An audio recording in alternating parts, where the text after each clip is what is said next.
today. Oh, don't. We are so nervous, I'm pretty sure our hearts are beating louder than them speakers. We aren't politicians, we are not activists, we're just mums. Ordinary women who never ever imagined we would one day feel compelled to stand on a stage like this. What do you want to say, mate?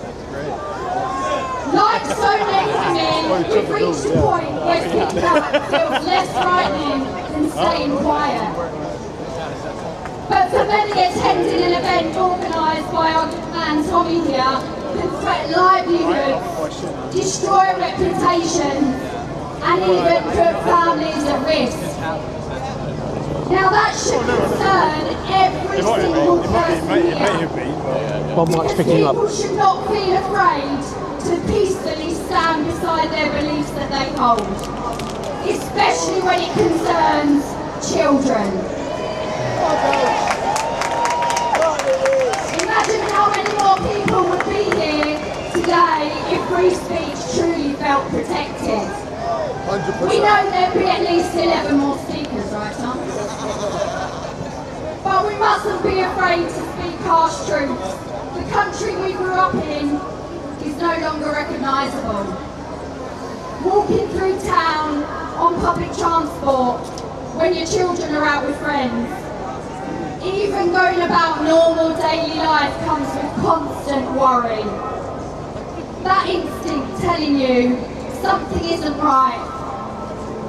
People call us racist, paranoid, they say that we're making it up, but we all see it, we all feel it, and the statistics, they don't lie. So in the year ending 2025, there were over 209,000 sexual assaults recorded, and that is just in England and Wales alone. 10 years ago, that number was just 85,000. Wow.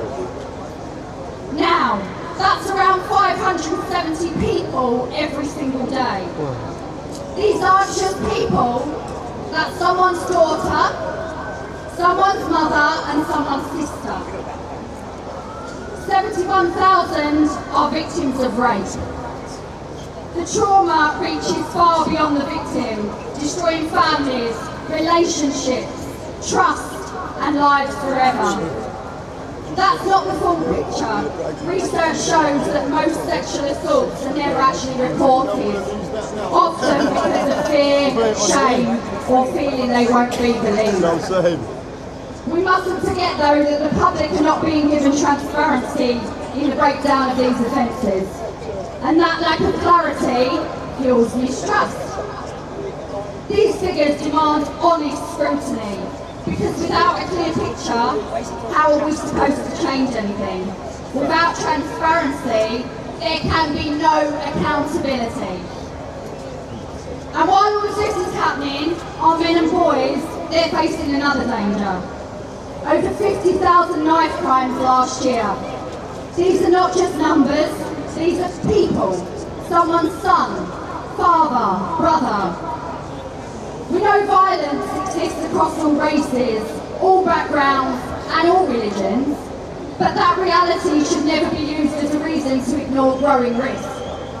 It would be ignorant not to acknowledge that these rising statistics have occurred alongside staggering increases of migration. Over 70,000 illegal crossings have taken place through Kent ports alone since Labour come into power. Let me put that into context for you. That is nearly 4 times the capacity of the O2 Arena, or the equivalent of 140 Crowborough camps. Fucking send them back. Ordinary people live with the consequences, while those clowns over there, responsible, hide behind security, privilege and press statements.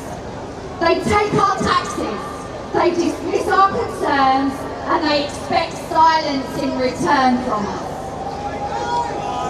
Send them It's back. not racist to speak honestly.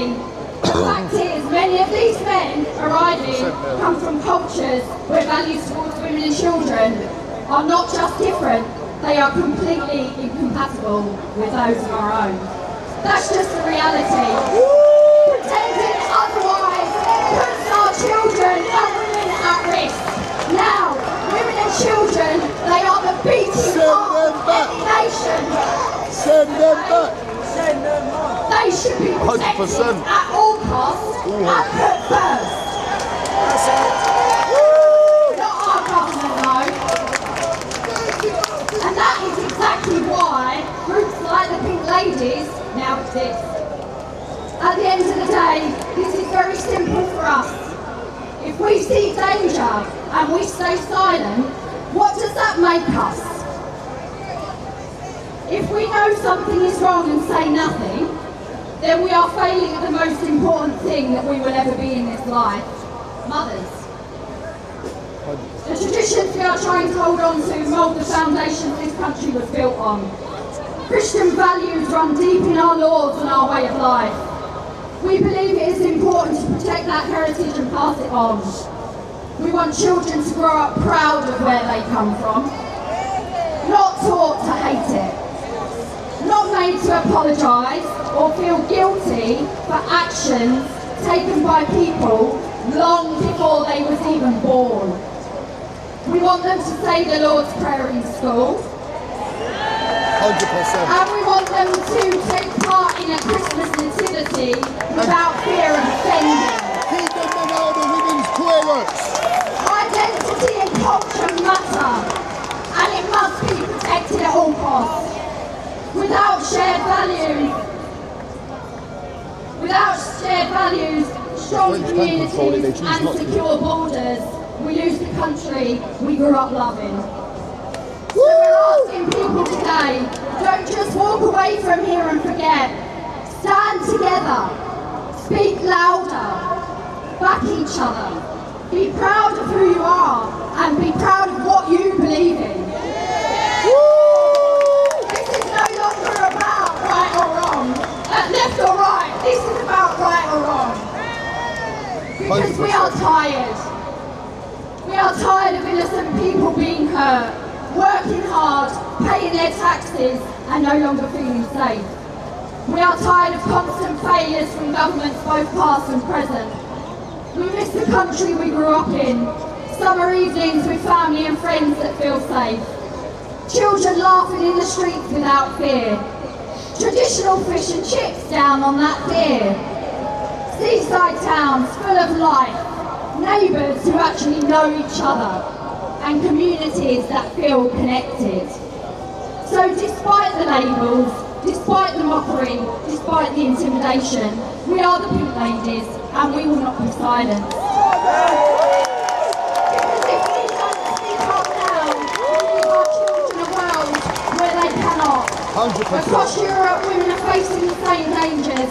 This is why we are standing shoulder to shoulder with our sisters across Europe. Women like the collective Nemesis in France, together, raising our voices, impossible to ignore. This will be starting in Dover on the 4th of July. A day when America celebrates its freedoms, we come together to fight for ours. And we ask you to stand with us. Because this isn't love, this is not hate. This is love. But love for our children, love for our land, a future shaped by our own hand. Silence is easy, but silence is wrong. And if we stay silent, everything we love will be gone.